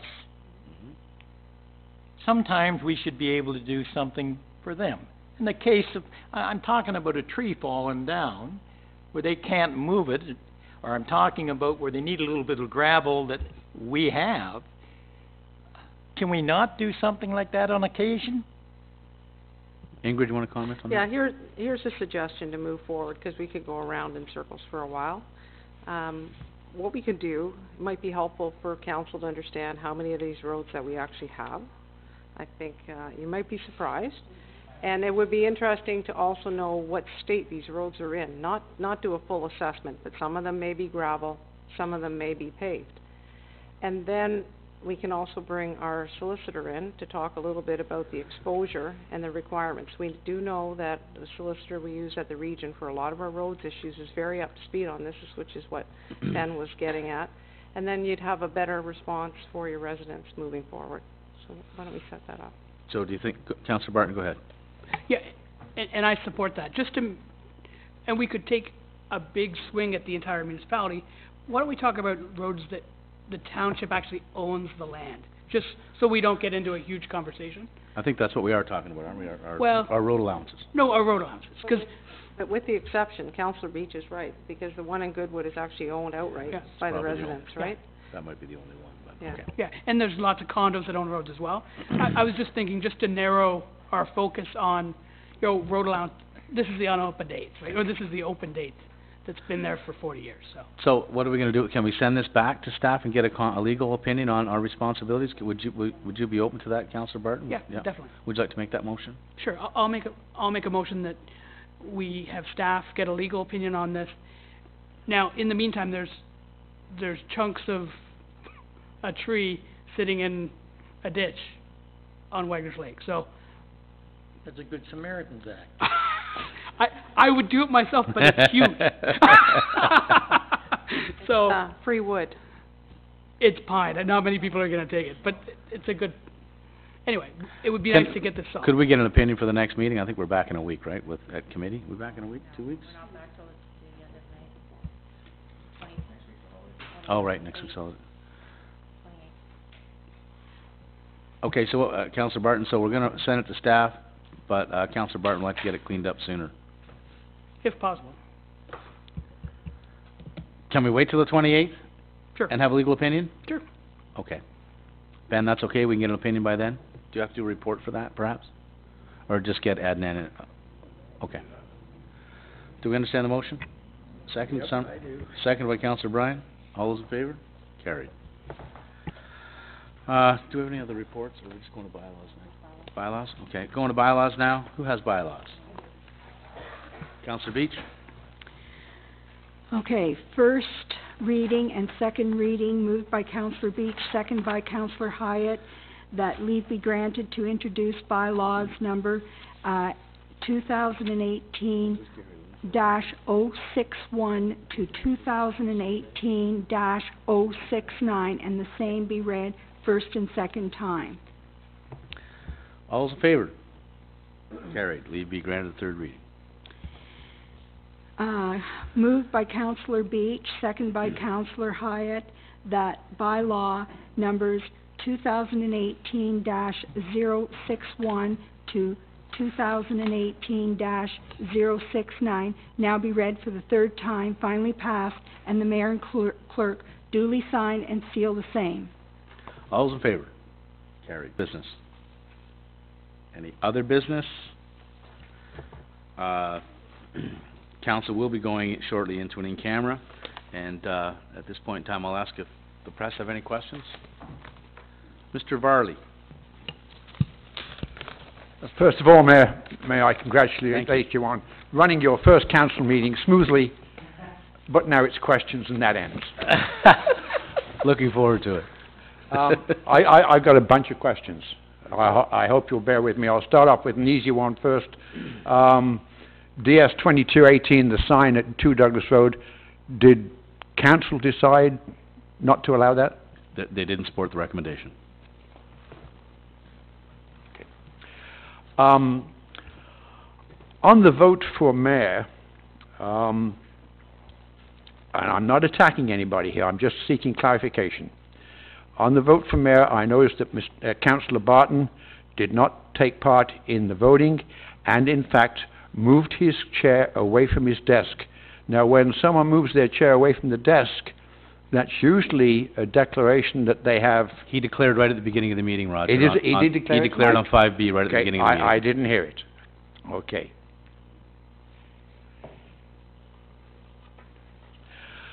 Now that we have a vacancy in Ward 2, what happens there? The next meeting, it'll be on the agenda that I'll have a resignation as deputy mayor and resignation as the ward councillor in Ward 2. And then council will determine the process to elect a replacement in Ward 2, and we have to appoint up the position. We can't leave it vacant. No, There can't be a by-election? No, we're too close. It's too close to the actual election now. No, there can't be a by-election. So, okay, I got other questions. Keep going. And it relates to 3436 Brock Street. The resolution here says that a public notice will be placed for 2 weeks, 2 consecutive weeks, letting people know that the land's surplus and you intend to convey those lands. But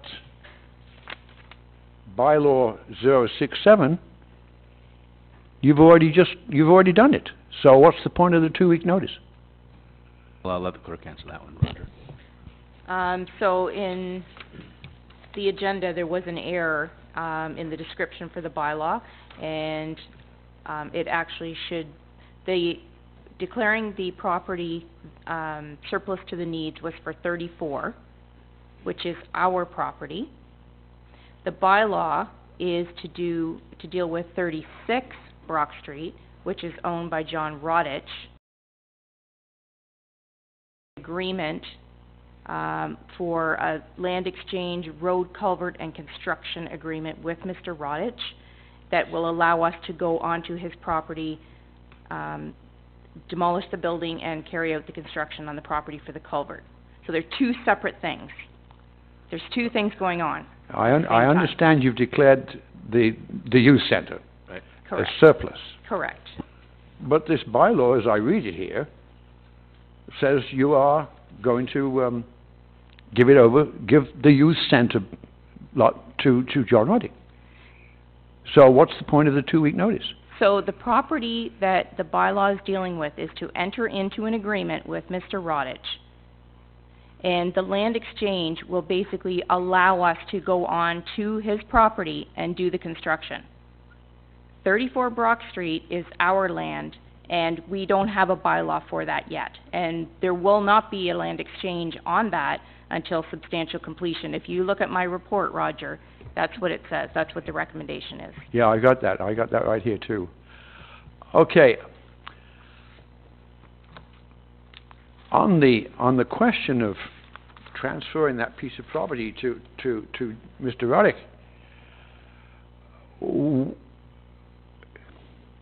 can we be brought up to date on just what has been involved in that transaction? We're talking about public property, and we're talking about public monies being spent here. And my understanding is that Mr. Reddick will get his building back, but he's also going to get the one next to him for free. I also understand that the municipality paid for his moving to his present location. Will the public get to know all the details of this transaction?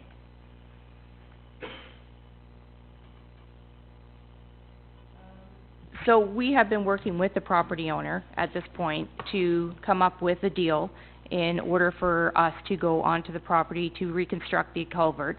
And as part of that, there will be a land exchange of 34, which is our property, to Mr. Rodich. Once the construction is finished, then those lands will be turned over to Mr. Rodich as part of compensation for the culvert being installed on his property, the demolition of his current building, and a cost associated with that. Didn't he already get paid for the building, his building that's going to be demolished?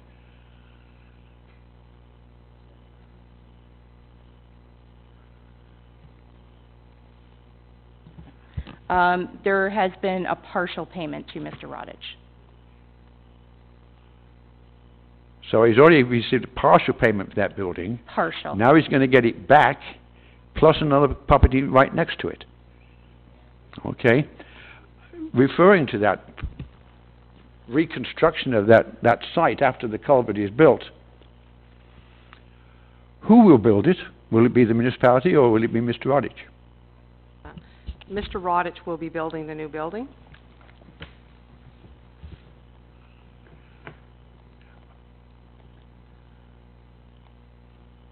Are there any restrictions on what he can build? At the present time, the township has approved the zoning for what he can build, which is basically what he could build now if he wasn't in the floodplain. So basically, he's going to end up with zoning that he almost has now. It's all of those properties, and if you think back, we did a planning exercise on 34 and 36 Brock not that long ago. It's since been appealed, so it's now going to go to was the OMB, but it's now the local tribunal, and it will get resolved there. But basically, the zoning that he has now, which council has formally approved, and it's going to the appeal, allows him to do what he would have been able to do if he wasn't in the floodplain. All of those properties that are in the floodplain right now, they have exception zones on them, which means that if they ever were taken down, they would never be able to be rebuilt. And taking them out of the floodplain is going to change for all of those buildings. Eventually we're going to have to do them all, but right now, if any of them came down today, they would not be able to be rebuilt if they were still in the floodplain. Yeah. I was over at 32 Brock Street today, and I went up the fire escape. And I could see what view the people in that rear apartment have. They have a wonderful view of Centennial Park, the medical building, the wonderful Uxbridge Library. And if Mr. Rodich puts up a 2-story building, the people in that apartment will lose that view, and all they'll have to look at is a brick wall. Is there nothing the township can do to prevent that from happening? I don't know who wants to answer that. We have to wait for site planning. This is exactly why it's at the local Planning Tribunal. That's exactly why it's there. And at this point in time, it's in the hands of our planner, it's in the hands of our lawyer, and it's in the hands of the appellant's lawyer. That's where it is, that's where it will be resolved. Because council's already approved it, but now it's been appealed, right? Yeah, I understand the township has approved it, but before you approved that zoning, didn't you take that into consideration?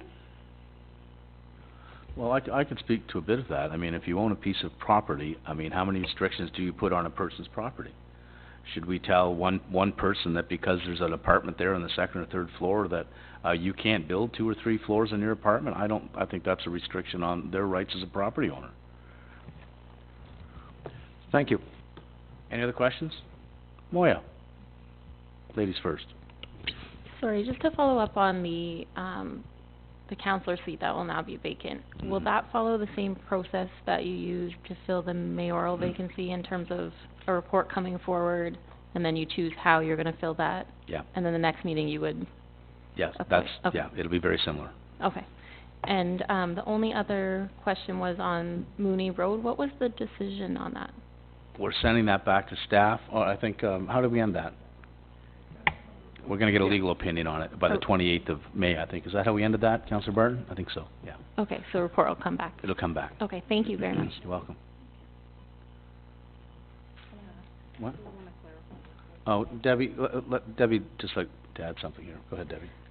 Just to Roger on the point of the 3436 Brock Street, I think one of the main things to consider in this is the transfer of 34 Brock Street. Part of the intention, as I mentioned, in compensation, Mr. Rodich, because of the culvert, will basically lose his basement. So the idea being with the transfer of the ownership of 34 Brock Street to him as compensation would therefore give him space that he is losing as a result of us putting in the culvert. Any other questions? Yes, ma'am, Sorry. but I might come back at you to say that Ms. Guido, she's going to lose an apartment. He's going to lose a basement, she's going to lose an apartment. That's why we're at a tribunal right now. Any other questions from the press? Go ahead. I just want to first start off saying congratulations to very Mayor much. Malloy on your Thank appointment there. This might be a premature question, but will you be running for mayor in October? Yes. Yes. Okay. Thank you.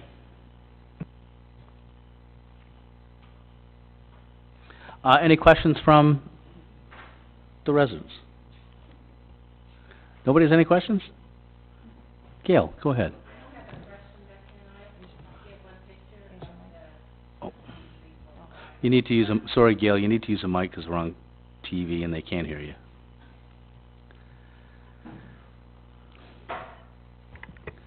I'm sure you know that already.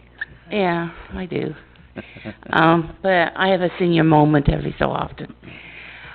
Could I have a picture of the 5 councillors and yourself before you go into your closed meeting?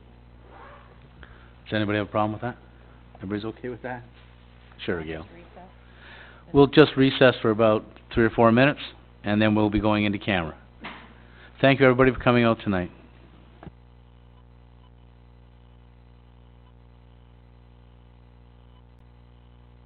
Debbie, should we make a motion first to go in camera before you turn it off? Moved by Councillor Beach, seconded by Councillor Hyatt. Do we move into camera? All those in favor? Carried.